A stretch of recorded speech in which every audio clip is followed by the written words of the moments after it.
mbokk yi seetaan Sunugal 24 ñu ngi leen di nuyu bu baax a baax di am kontaante jàkkaarloo ak yéen ci émission bi nga xamante ni moom ngeen tàmmul seen bopp muy le point de la rédaction ñu koy amal di ci waxtaane lépp loo xam ne si ni actualité la rawatina les faits divers Moustapha Mbaye laa ci àndal dama koy bàyyi mu daal di nuyoo soog a jàll ci waxtaan Moustapha noo def. maa ngi fii Cheikh Mahfous maa ngi lay nuyu di nuyu ñëpp ñi nga xam ne dañuy ànd ak ñun si suñu émission bi di nuyu Libaas Mbaye mi nekk ci technique bi. ayca dañuy daal di dem ba fa la nga xamante ni moom moo di direction générale des élections ki nga xamante ni moom moo di Déthié Fall nag ba mu fa jógee yàggut doon sàkku nag ngir ñu daal di mën a modifier seen liste boobu nga xamante ni moom moo di liste bi Ndakaaru jëm ci wàllum élection législative juillet 2022. boobu lépp rectification la dañ ko daal di rejeté DGE dañ ko daal di rejeté donc nag mu nekkoon jafe-jafe li nga xamante ni moom moo di parrainage ci ñaari tur yi nga xamante ni moom moo di Palla Samb ak Joseph Sarr donc ñaari tur yooyu muy ñàkk respecté li nga xamante ni moom moo di parrainage bi ndax dañu am juróomi góor ak ñaari jigéen donc ba tax na boobu lépp liste bu Ndakaaru donc daal dinañu koy rejeté modification bi donc Moustapha ki nga xamante ni moom moo di Saliou Sarr moom la ñuy joxoñ baaraamam tuuma ki nga xamante ni moom moo di Déthié Fall di coordonnateur national bi nga xamante ni mandataire national bi nga xamante ni moom la ki nga xamante ni moo di coalition Yewwi Askan bi moom la ñu daal di jiital ngir mu daal di lijjanti li nga xamante ni moom moo di wàllum élection moom nag bu génnee ci foofile moom la mu xamle rek mooy kii di Saliou Sarr moom moo daal di déposer liste boobu te waxoon na nañu changé ñaari tur yooyu muy Palla Samb bi ak Joseph Sarr mais ba ñu duggee ci biir ki nga xamante ni moom moo di Saliou Sarr bu mu duggee ci biir waa neen li mu wax mooy waa DGE ñoo ko wax ni ko bu fekkente ni à partir de 5 mën nañu bañ a respecter li nga xamante ni moom moo di parrainage bi donc liste boobu mën na jàll noonu moo tax mu daal di koy déposer loolee nag ki nga xamante ni moom moo di Déthié Fall daal di xamle bu mu génnee ci li nga xamante ni moom moo di direction générale des élections Moustapha donc ñoo ko déggandoo. loolu moom la ñu xëyee tey fële ci DGE muy liste bi nga xamante moom moo di liste Dakar ñu bëggoon ko modifier indiwaat ay tour ngir mën a respecter parrainage bi mujjul antu dañu ko daal di rejeter. waaw mu doon loo xamante ne werante am na si parce que ñu bëri jàpp nañ ne am na ñu jàpp ne waroon nañ leen koo mën a nangul. waroon nañ leen koo mën a nangul dans la mesure où am nañ évoqué jurisprudence Alelo en 2001 bi nga xamante ne procédé woon mayoon nañ leen ñu modifier liste ba ñu ko investir ba mu nekkandoo ci ñaari liste bu parti socialiste ak bu PDS ñu ne nañ ko mu waa PDS ñu bañ ko dindee waa PS bi ñu ko dindee seen liste dañ leen may ñu changé ko am na ñuy évoqué jurisprudence boobu am ñu ne déet entre temps 2007 am na changement bu ci am boo xamante ne loolu doonatul valable. parce que définir nañ clairement cas yi nga xamante ne moom lañ prévoir pour ñu indi changement donc ak lépp lu ci mënta am na ñoo xamante ne ay constitutionnalistes ay experts lañ ci wàllum droit ak yu ni mel.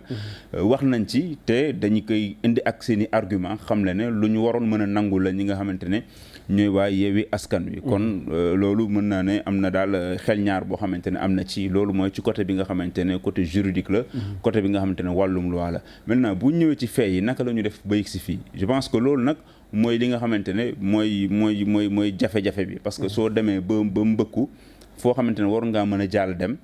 su fekkente ne dañ lay xool lan moo la mbëkkal ak yooyu noonu daf ci am solo waaye tamit ñu xool lan moo tax yoon bi ngay jaar ba mbëkku fa. tey ji Yewwi Askan Wi fii ñu tollu jamono ji ñu ciy tudd Saliou Sarr di ci tudd Déthié Fall di ci tudd keneen ak keneen ak keneen ak keneen. je pense que c'est malheureux jamono ji parce que foo xamante ne tey jii bu ñu xoolee capital bi daanaka mii loo xamante ne mën nañ ne chasse gardée Yewwi la. mënoon na ñoo ko moom depuis taxawu ba fii. ñoom ñooy gagné élection yi. kon tey jii bu ñu ñëwee ba élection boo xam ne dañoo waroon a dem am ay chance pour gagné ko parce que ñoo gagné woon localité diggante bi yàggul ak distance bi ñu gagné kon buñ naan naruñoo bokk dañuy bokk. je pense que tey jii c'est regrettable loolu mooy li nga xamante ne dañ koy njëkk a constaté. beneen mbir bi ci am mooy. ci biir fee yi am ba tey da ngay gis ne discours yi ni ñuy évoluer ba mu dooree ba tey parce que au début on nous parlait de changement boo xam ne bëggoon nañ koo def gars yi lankal leen ko ñoo dem leen ba lundi ngeen ñëw indi changement bi après ils ont dit que liste boo xam ne paritaire la après ñu bëggoon changer liste bi finalement kenn comprendre mais tey Déthié Fall ak lépp loo ko bañ ak loo mën a bañ a ànd ak moom ñëpp nangu nañ ne nit ba boo xamante ne en tout cas liñ ko xameegum ci langue politique bi c'est un homme constant. li muy wax dafay tegu te li mu expliqué tey ji man pour man dafa leeral na carte gi bu baax. parce que bu ne ki nga xamante ne mooy Saliou Sarr moo indi coppite ci dernier moment. période boo xamante ne ñoom santé wuñu ko lu du liste boobu lañ déposé woon je pense que loolu la nopp di gën di dégg te loolu nag su amee nag léegi responsabilité kan la si ñoom lay delluwaat waaye delluwaatul ci keneen. delluwaatul ci keneen da ci far noonu la ko waxee moom moo ko joxe cachet. donc moom moo jox cachet ma ki nga xamante ni moom moo di Saliou Sarr ngeen mu mën a déposé loolee di ay liste waaye nag daf ko xool mu changé tur yi. bi mu demee changé wu ko waa DGE ñoom ñoo ko wax ni ko bu fekkee à partir de 5 et de la 5e personne. mën nañ bañ a respecter li nga xamante ni moom moo di. parité bi loolu est-ce que lu xel mën a nangu la tamit. non mais explication la boo xamante ne Mahfouz ku ko gëm mooy gëm ne yaa ngi nelaw taxaw. amul benn njëriñ. mais tey jii selon li ñu gis ci li expliqué nañ ko ci nga xamante ne mooy Saliou Sarr mais ku am expérience la. koo xamante ne local yi ba léegi yow bokk nga ci nga xam ne da nga daan coordonné bokk ci bras droit mën na Khalifa Sall. même Dakar département yëpp moo doon coordonné waaw moom lañ ko dénkoon ci élection mais kooku kenn mënul taxaw ne maîtriser wul mbirum élection. parité nga xamante ne tey jii kan moo taxaw naa laan 5 personnes liste bu am 53 personnes. mu doon benn góor benn jigéen lu tax 7 personnes ñu naan boo demee ba 5 léegi mën nga bañ a respecté parité bi ñëpp xam nañu loolu saa yi ku ko wax ay waxu caaxaan la waaw bu dee explication bi la servir Déthié Fall ça veut dire que waaj li mu wax tegu ko fen te gis nañ tamit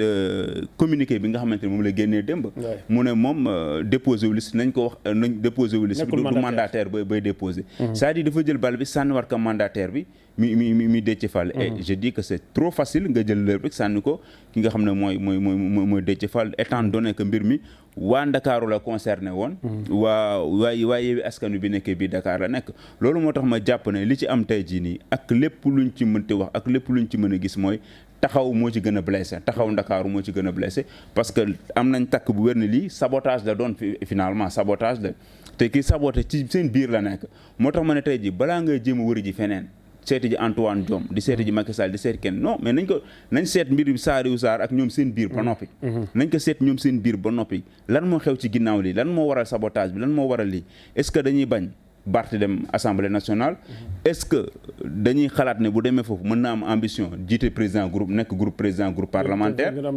day gën a am doole nekk maire Dakar nekk président groupe parlementaire dafay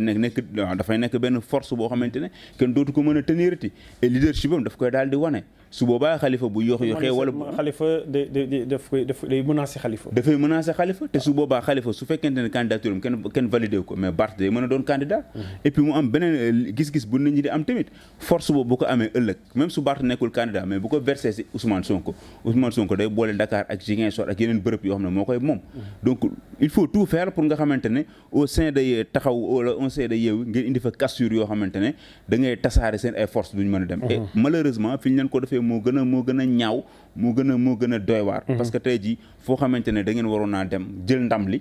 góorgóorlu tuuti jël ndam li ñu ngeen jëlee foofu coup ba daanu fa léegi nag question yi ñu war a teg nag mooy lan moo nekk ci ginnaaw sabotage bi nga xamante ne dund nañ ko parce que man balaa ñu naan non est-ce que kii daf koo jox xaalis est-ce que dañ koo jënd yooyu je me dis que ay mbir la yoo xam ne ci ginnaaw la nekk loolu peut-être bu ñu demee avec le temps bu ñu demee gis après mbir mi ni muy mujjee ak fi muy avancé parce que li waral ñeneen ñi di xalaat loolu mooy Farba Ngom moo cité turu waa ji voilà waaw laa bëggoon a ñëw Farba moo cité turu waa ji ne bu bëggee xam li xew nañu dem ci Saliou nañ laaj Saliou Sarr waaw ñu laaj ko donc loolu du hasard du loo xamante ni fan la jëlee information boobu donc loolu moo tax tamit ak lépp lu ci mën tam moo tax may leen balaa ñoo jiiñ Macky Sall balaa ñoo kenn nañ ko lijjanti biir Yewwi ba pare buñ ko lijjantee lan moo waral coow li ba noppi après nag ñu dem xooli ji li si ginnaaw lan la ndax dañ ko corrompre ndax lii moo tax ndax tayu ko ndax dafa mere kii moo tax mu def ko ndax bëggul kii dem ndax yooyu yëpp parce que tamit politique dafa bëri ñoo xam ne dañuy ànd mais bëggante gi day des ñëpp xam nañ ne tey ji on nous dit que ni diggante Barth ak Khalifa niñ ko yaakaaree ne comme mburu ak soow la noonu demeewul noonu parce que bu demeewul noonu du ñëw ci cabinet gars yu bëri mu dégagé indi ay nitam donc loolu tamit dina tax ñi am yaakaar ne peut-être am na benn fayonto wala am na benn défin boo xam ne coup boo xam ne recevoir na ko et ku xam Barthélémy Diaz xam ne c'est une bête politique il ne va pas se laisser faire moo tax ma ne jour yi di ñëw bu ñu invalider liste bi même bu ñu xeexee wala lépp lu ñu munti def ko ni après taxaw moo ci gën a am ay gaañu bu ñu ñëwee balaa Yewwi sax mais taxaw Sénégal moo ci gën a kiñ parce que taxawaay bi nga xamante ne Khalifa Sall moom la ko waroon a am amu ko parce que lii nii am nii tey yëpp dafay pour man maître Moussa Diop mi ngi génn tiire ci kaw Khalifa Sall mu ne c'est la faute de Khalifa Sall non pour Khalifa Sall parce que escroquerie politique sax la wax ne lii am ni yëpp ci moom la bàyyee ko te effectivement buñ ne taxaw Khalifa Sall la ñuy wax tey ji bu fekkonte ne mbir mi coow la ci PUR la bàyyi ko wala ci Pastef la bàyyi ko wala ci PDS la bàyyi ko mais ñoom ku nekk indi nga léegi on te dira que ne entre Joseph Sarr Pala Samb et une certaine Ndiémé Meng donc ñoom ñëpp ay waa taxaw lañ donc boo xoolee coow li ba ci biir camp Khalifa Sall ñoo indi mbir mi que ko doon déposé tamit bras droit Khalifa Sall la donc loolu moo tax ma jàpp ne loolu mooy xel tey loolu moo tax xel tey donc boo ko xoolee ba ci biir te politique ñu ci bëri dañuy def ay supputation ay mathématiques la ñuy def est-ce que Khalifa moo nekk ci ginnaaw est-ce que Khalifa nekkul ci ginnaaw est-ce que yëg na ko est-ce que waa ji amul ku mu mere donc lii am nii dafay indi ay interrogation yu bëri yoo xamante ne mooy waral confiance ba waroon am dootu fa amati léegi àndum yeewi bi dafay daal di commencer indi problème parce que moom mi nga xamante ne mu daanaka moo jiite woon yeewi kay jamono ji benn tànk la taxawee parce que moom mi jiite conférence des leaders bu fekkente ni ñëpp dañoo def bloc di ko tiire ñu gis li am Dakar tey ji joxu ñooñu raison wane ne moom mi ñu ko joxoon tey ji nekkul à la hauteur bu mun a gérer problème boo xamante ne parce que pour man ñoo xam ne say lieutenant la Mahfouz waroon na mën a yomb rek la say lieutenant la ñoom ñëpp kii ak kii yow la mais taxawal ci kaw nga ne kii ak kii laa tànn après ñeneen ñi pousse ngeen yóbbu liste boobu définitivement amul problème mais di hésiter on nous dit même que ni ba ñu dem ba ci biir direction bi fa lañ nekkaat di calculer waat ba léegi kaaw Dakar lijjanti wuñu ko dem ba ci biir direction fanaan fa lijjanti wuñu kaaw Dakar kii day génn kii du génn parce que xam nga lan moo waral loolu xam nañ ne Dakar li fi nekk bokkul ak ci région yi ni ñu gañee Dakar gañewuñu ko ci benn région donc loolu nag da ngeen naan fi ñu toll ni ku fi bokkul du ma nekk député te nekk député lu nekk la may jaral sama àddina léegi mu jaralee nag ñu sacrifier avenir u ñeneen ñoo xamante ne tey ji mënoon nañ fa jaare gën ci am taxawaay ci biir langue politique u Sénégal bi mais lii du lu bees ci local yi gisoon nañ ko tamit ca Matam donc ñu jaw ak seen ay liste ki nga xam ne moo Djibril Ngom daw ak seen ay liste tey législative yi ñu gis Saliou Sarr donc jaxase li nga xamante ni moom moo di liste yi di waroon a déposer pour le département de Dakar donc Yewwi aussi est-ce que amul problème ci amuñu seen problème ci maanaam amuñu problème ci seen biir yoo xam ne waxuñu ko woon tey muy soog a feeñ. non mais problème kay am na problème. non c'est-à-dire est-ce que problème bi nekkul woon loo xam ne si du doon nëppal la di wax ni à chaque fois bu ñu affiché wu rek di jàpp ne ñoom donc bon amuñu problème ñoom ñëpp a ànd intérêt général moo leen tax a jóg alors que amoon na leen loo xam ne si ni moo nekk ci suuf. non xam nga buñ nee intérêt général tamit boo ko dàqee ba ci biir intérêt personnel moo ci jiitu parce que il faut que mu am personnel après mu doon intérêt général. man mosuma gëm ne politiciens yi fi nekk ni am na kii xeex koo xamante ne bon. am na ci mais bëriwul ñiy xeex ngir bëgg réew mi kese ñu bëri ci ñoom bu ñuy xeex ngir falu la wala sa ñooñ falu après ngeen xool nu ngeen di séddale yow nga nekk li wala dama lay jàppale boo yéegee ba toog wut loo ma sédd boo nekkee ci donkaasi gi wut loo ma sédd ñu bëri ci ñoom noonu la ñuy xeexee après la ñuy toog fi naan man damaa gëm réew mi damaa bëgg réew mi am na ci mais bëriwul parce que du ma généraliser am na ñoo xam ne Sénégal lu nekk lu leen réew mi jaral donc loolu mbir la mais beneen bi nga doon wax naan est-ce que du coow li yàggu fa mais xam nga tey ji dañ neen bu séddalee taxawee rek ñu xam ñi foqale ak ñi nga xamante ne ndap li moo leen fi indi woon te effectivement loolu la wane bi séddale bi taxawee gis nañ ni mu demee am na ci ñoo xamante ne tey jii man damay suivre ci réseaux sociaux yi Pastef la ñu nekk wala taxaw la ñu nekk amaana détermination biñ ci am xeex bi ñuy xeexal coalition bi te déggoo leen ñu génnee seen bàññi tontu gisoo leen ci liste départementale gisoo leen ci liste nationale amul fenn foo xamante ne seen nga leen fa te pourtant tey lañu gën a taxaw tey la gën a takku di xeex parce que dañoo comprendre na ñoom politique yemul ci benn élection kese am na fi ñu yàgg nekk ci parti demuñu ba jamono ba jotee dañoo daal di nekk député wala ñu nekk maire mais nga gis koo xamante ne ci beneen wet gi nekkul député rek waral mu mel ni comme si c'est la fin du monde et pourtant kooku nag nga xamee ne kii séddale moo ko fi indi woon et loolu la ñu nekk di dund jamono ji bëri woon na ci ñoom ñoo xam ne dañoo demoon bokk ji Yewwi pour bu ñuy séddoo mën a am dara et loolu moo waral nag après ku nekk di indi am lu la metti fii di xëcc fële kii di xëcc fële di indi ay jafe-jafe mais daal lépp luñ ci mën a constater rek mooy li ñuy gis te mu leer fàng mooy jafe-jafe bi am moom maintenant balaa ñoo wuti ci keneen bouc émissaire kuñ ko lonk nañ ko xool ñoom seen biir ba noppi balaa ñoo génn di ko seeti feneen mais ñu bëri aussi ngaañ investiture Yewwi Askan bi moo xam ci département yi moo xam ci liste nationale bi ne ay mag rek la ñu daal di teg ana jeunesse bi gis ñu ci seen bopp te pourtant jeunesse bi joué na ci partition bu am solo ci li nga xamante ni moom moo di li nga xamante ni wala doole bi nga xamante ni Yewwi Askan bi am na ko bëri jàpp ne aussi loolu nekkul loo xam ne si nii lu normal la ñu bàyyi jeunesse bi jël ay pas te bu fekkente ni xeex dafa jot ñu woo jeunesse bi ci mbedd bi. waaye jafe-jafe boobu lañ ko indil mooy coalition bi ñu def bu fekkente ne da ngeen def coalition yéen seen biir rek mënoo leen fexe ba matale benn yow benn man bi ak esprit pàccoo bi ñu demee moo waral loolu bu dee esprit pàccoo Mahfouz buñ nee la yow kan sa parti kenn naa ñëw mais yow leader parti bi nga te yow paa nga yow boo mënul ñëw ki la gën a jege nga xool te ki la jege boo na jege boo xoolee ba sa compagnon lay doon sa àndandoo lay doon koo xamante ne yàgg ngeen ànd yàgg ngeen xeex yow boo mënul dem koo koy ñëw toog te kooku tamit forcément mënul doon jeune loolu moo tax esprit pàccoo bi moo waral tey jii ku nekk ki nga xamante ne yow boo mënul dugg sa jegeñaa la nga indi te sa jegeñaa la bon mu doon mag wala ko sa yoon du si nekk parce que balaa ñoo sédd jeune kat il faut que nag su boobaa nag ñu xalaat ne mag ñi sédd nañu bëri jeunes yi parce que ñoom gis-gis boobu lañ ci am. li doon ŋàññi la nag à l'Assemblée nationale mag ñi Moustapha Niasse dafa âgé dafa war a dem noppaliku alors que après ñoom ñu bàyyiwaat ñu laisser en rade li nga xam ñu léser li nga xamante ni moom mooy jeunesse bi jëlaat ay pas yóbbu fa aussi c'est contradictoire. mais mag ñi ñoo gën a bëgg séddu xale mag ñi ñoo xoolal ñuy yuuxu ñëpp parce que ñoom ñëpp kenn doon amul benn jeune. parce que ñoom dañoo gis ne ñoom ñooy leader yi peut-être ñoom ñoo war dem séddu ji balaa xale yi di séddu amul kenn koo xam da nga naan man kat mag laa bàyyi sama place mu xool sama responsable jeune parti ma dugal leen fa amul. donc ñoom ñëpp boo dul leader da ngay seet benn responsable boo xam ne cadre la sa parti nga daal di koy ñëw dugal kon pour man ay pour alternance générationnelle ak yooyu yëpp ay théories yoo xamante ne dese nañ koo gëm gisoo nañ fi maître Abdoulaye Wade moom au moins daan na ci bàyyi xel seen liste bële passé bañ ko defee jéemoon a dugal ñoo xamante ne ay ndaw lañ te loolu yàgg na koo def yàgg nañ responsabilité même ci gouvernement am da nga leen daan gis ay Aliou Sow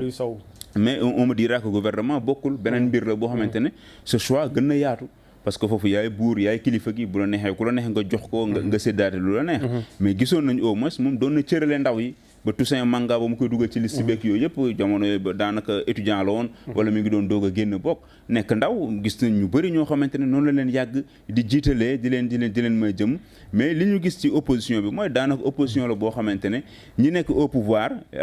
li ñuy jiitalee mag ñi ak di leen xeexee ñoom noonu la ñuy taxawalee mag ñi ñoom tamit parce que parti boo dem ka fay kilifa moo fa des ba tey parti boo dem ki nga xamante ne mooy mag di buum yi moo fa nekk ba tey loolu moo tax ma jàpp ne bëri na ay changement yoo xamante ne ñi ngi koy espérer di gis c'est pas dans l'ensemble ci opposition bi lañ koy gis mën nañ ne nag benn par benn parce que tamit coalition dafa am logique mën nga bokk coalition ne veut pas dire que da ngaa adhérer ci lépp lu ñuy def ci coalition bi parce que mais da ngaa nekk victime de la démocratie de cette coalition ñu ne ndaw yi dañoo war am nga yëkkat solo nga doon kenn ñu néewal a doole nga écarté wu su boobaa mënoo ci dara parce que da ngaa nekk victime logique démocratie coalition bi am na ñoo xamante ne mën nañoo bokk ci coalition te pourtant du ñuy épouser carrément li nga xamante ne mooy xew ci biir coalition mais dañuy minoritaire donc loolu moo tax ma ne bul jël ñi nekk ci coalition bi yëpp nga takk leen rek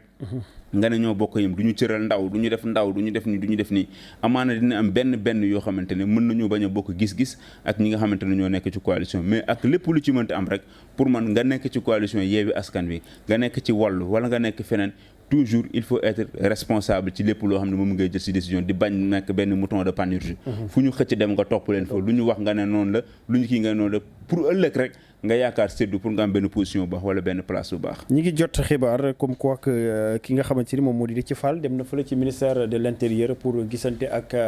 le ministre donc muy Félix Antoine Diome mais mujj ko gis pour faute de rendez-vous. donc loolu moo tax gisu ko bëggoon na ko gis pour ñu waxtaanee li nga xamante ni moom moo di mbir mi ay jafe-jafe liste bu Dakar. non mais du ko gis. mais du ko gis mais xam nga lu tax ma wax la loolu dafa am loo xamante ne tey jii Mahfouz yow bu fekkee da ngaa nekk sa wujju ak sa kër ngay sàgganu ba sa wujju am sa loo xamante ne am sa image yoo xam ne baaxul ci yow mais après musiba lay doon ci yow boo xëyee gis ko ci réseaux sociaux yi bu mu la bett après na nga nekk foofu di porter plainte wala nga wut leneen looy def dañoo am erreur yoo xamante ne surtout koo xam ne si daanaka yàq nañ ko fi lu nekk tey jii nguur gi tey jii ak lépp lu ñu mën a wax ak lépp lu ñu ci am bu ñu amee porox ndollu boo xamante ne nii mën nañ faa dóoree mën nañ faa def carte appui yow dañ koy def yow koo xam ne Dakar mu la tëj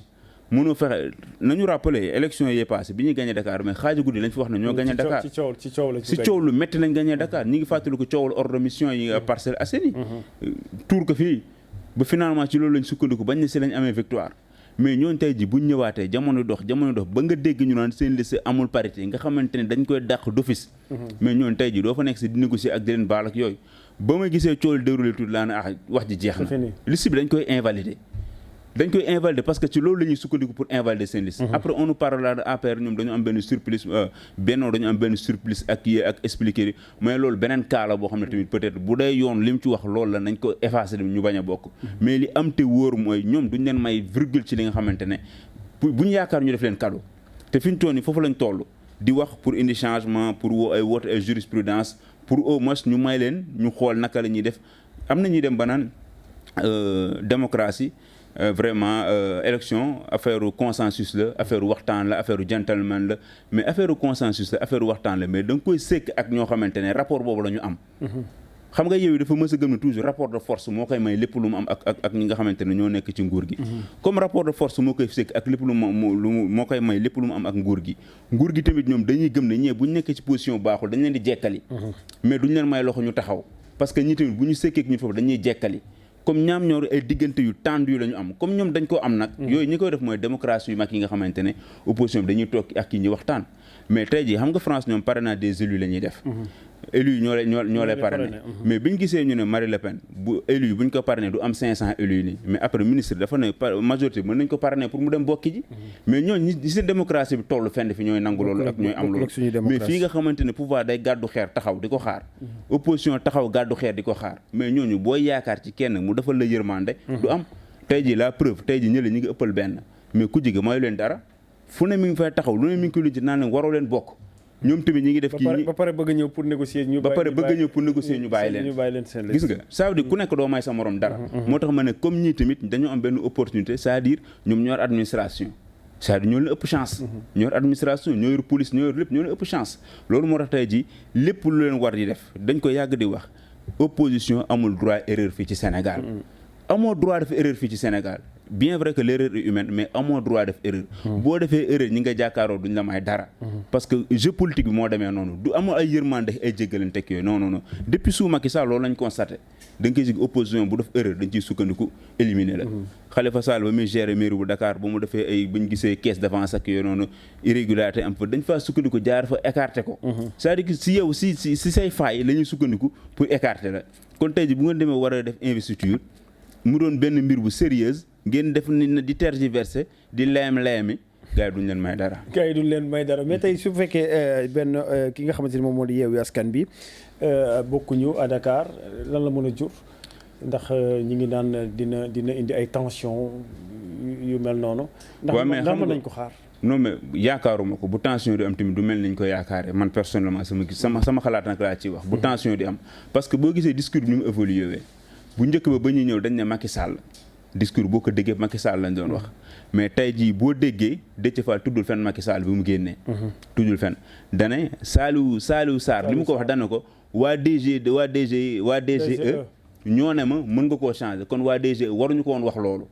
mais est-ce que li mu war a question mu war a poser avant mu wax ne waa DGE war na ko wax est-ce que li Saliou Sarr wax tegu na ba noppi est-ce que nopp mën na koo dégg balaa nga naan waa DGE waruñu ko wax loolu xam nga li ma wax donc kon foofu tey ji da ngay gis ne kon même ñuy suivre ñëpp ku nekkaa nga taxaw naan mais tiens kon kat lii kat saa waay dafa mel ni que coow lu ñoom seen biir la kon comme ñi ñaa ngi comprendre ne coow lu si ñoom la kon pourquoi pas ñi génn di xeex ji loo xam ne ñoom ñoo tojante seen bopp seen biir ba gaañante loolu moo tax ma jàpp ne bu fekkoon ne tey ji dañoo gis ne dañoo déposé ñu nangu Saliou ñëpp ñëw taxaw ñu ne ba ñuy déposé liste bi moom lañ amoon au début liste bi lañ ñu génne si réseaux sociaux nañu moom ngeen am ça veut dire kon dañ koo manipuler si biir bëgg koo nangu su boobaa nit ñu dofuñu dañuy xam mais suñ gisee ni fii kon xamul pour des raisons X ou Y un dénommé Saliou Sarr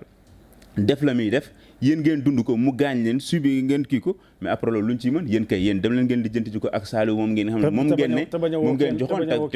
effectivement te bañ a woo kenn muy xeex et puis kenn waru cee xeex man gëm-gëm boobu laa ci am kenn waru cee xeex dans la mesure où bu coow amee ak lu ni mel am gis nga ku nekk il faut ngay assumer ses responsabilités man noonu laa ko gisee il faut ku nekk nga assumer ses responsabilités su fekkoon ne tey ji dañoo bëgg weñ seen loxo génnee leen su boobaa nit ñi nag duñ ko nangu parce que kenn moomul kenn moo tax ma jàpp ne même su xeex di am wala coow di am wala lu nekk di si am yaakaar moo am benn ampleur boo xamante ne nit ñi dinañ ko yokk foofu naan dinañ salfaañi dëkk beeg dinañ def nii wak noonu il faut que tamit nag suñu homme politique am sens de la mesure et puis am hauteur et puis tamit respecter sénégalais parce que pour man loolu ci wekk sénégalais la bokk waaw ñoo xamante ne bëri na ci ñëw ñoo xam ne comprendre ñu bu leen di manipuler. ñoo xam ne surtout la jeunesse waaw surtout la jeunesse. ak fukk bi